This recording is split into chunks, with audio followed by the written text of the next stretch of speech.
Ako po ay kanilang inaaway at pinagtutulog-tulugan kapag inilalaban ko ang katwiran. Kahit nag-iisa lang ako pagkatama gagawin mo yun.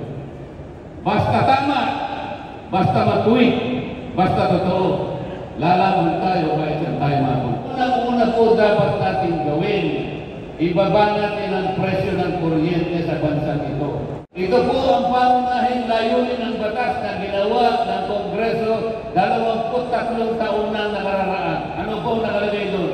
Letra por letra. Idulot mo ang kuryente sa mamamayang Pilipino sa abot kayang halaga.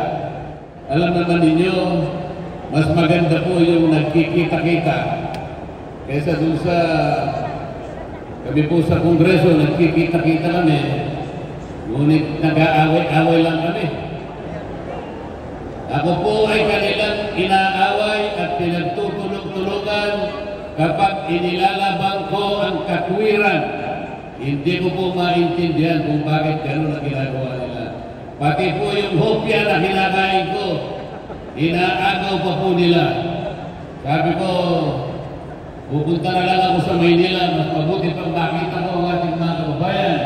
Dito masaya. Para may kwento ko sa kanila kung anong dapat natin gawin sa dami ng problema ng ating bansa.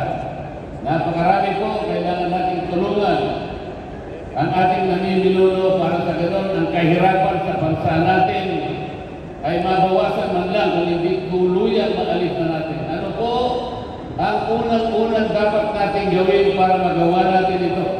Nagawa po ng ibang bansa ito. Ang China, 800 milyon ang mahirap sa kanilang mamamayan. China. Ngunit nagawa nilang mapag-graduate sa kahirapan ang kanilang mamamayan mahihirap sa loob ng 30 taon lamang. 30 years. Tayo po ang mahirap sa ating bansa, 30 milyon lang halos. Sa makatwid kung talagang gagawin lang, kung talagang naayusin lang natin ang problema, walang 2 taon dapat graduate na lahat sa kahirapan ng ating mga kabayan. Ang unang-una po dapat natin gawin, ibaba natin ang presyo ng kuryente sa bansang ito. Yun po ang dapat natin gawin. Alam po niyo, pag nagawa natin ito, maraming maihikayat na mga nanakal, mga negosyante, na mga investor na pupunta sa ating bansa, magtatayo ng mga pagawaan, mga opisina, at mga kalakal, ang maraming magagawa nito. Magkakaroon po ng maraming trabaho. Pag nagkaroon ng maraming trabaho, natural po giginhawa ang buhay ng ating mga mamamayan. Pagka maraming pabrika, maraming paggawaan, maraming puhunan na papasok sa ating bansa, maraming kalakal ang babangon, maraming pagkain ang magagawa. Ang presyo ng pagkain bababa. Kailangan po natin ibaba ang presyo ng kuryente. Bakit po? Unang-una, ito po ang pangunahing layunin ng batas na ginawa ng Kongreso 23 taon na nakararaan. Ano po nakalagay doon? Letra por letra. Idulot mo ang kuryente sa mamamayang Pilipino sa abot kayang halaga. Abot kayang halaga po ba ang presyo ng kuryente ngayon sa ating bansa? O abot langit?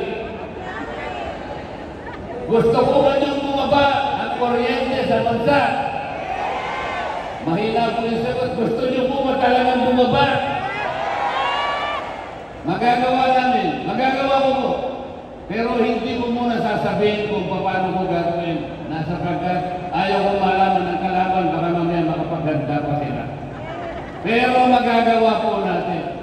Pati po presyo ng petrolyo kinakailangan bumaba sapagkat dito nakadikit ang maraming bagay-bagay na pangunahing kailangan ng Pilipino na dapat bumaba din.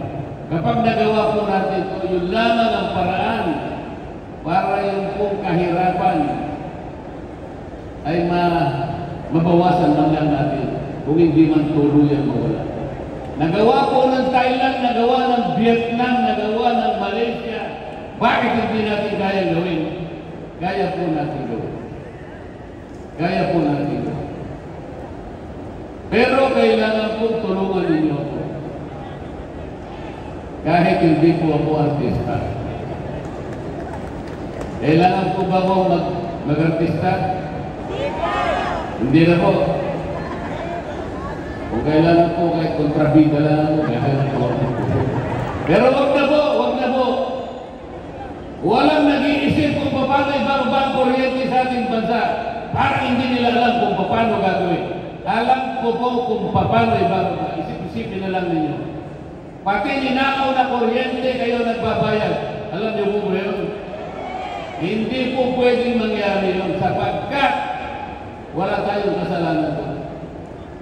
Saan ka nakakita ng negosyo na walang panganib? Ito lamang ang negosyo na walang panganib. Lahat ng kawalan, ninakaw na kuryente, nasira yung metro, hindi na itala ng accountant, ng bookkeeper, sumabog ang nabalatan ng kuryente. Lahat ng kawalan sa kanila, ang magbabayad tayo lahat. Tama po ba yun o hindi? Tulungan po ninyo ako para magawa natin. Sasabihin, nag-iisip. Kaya gawin ng tao ito sinasabi niya. Ginawa ko na po ito ng panahon ng ABS-CBN.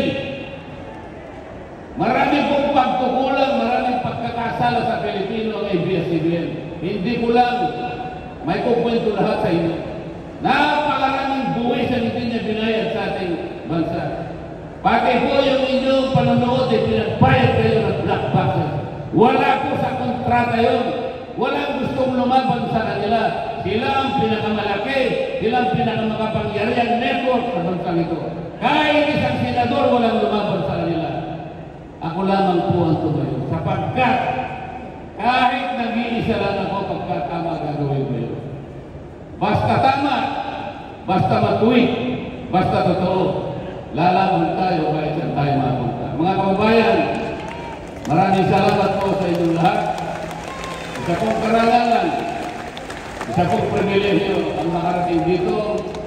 Nakausap ko po ang makapal na tao, mamamayan ng Maynila. Maswerte si Yorme, maswerte si Chichi, maswerte Congressman Bagasin. Sapagkat sa lahat ng pagkakataon na hindi siya iniiwanan. At alam ko po, dahil kaibigan ko naman sila, pati sana ako'y huwag naman yung iiwanan. Dahil po ninyo ko doon sa lugar na natutulungan kayo, higit sa lahat. Babalik ako rito. Sana po, yung panaginip natin lahat. Babalik ako rito sa Maynila. Isang ganap na senador ng Republika ng Pilipinas.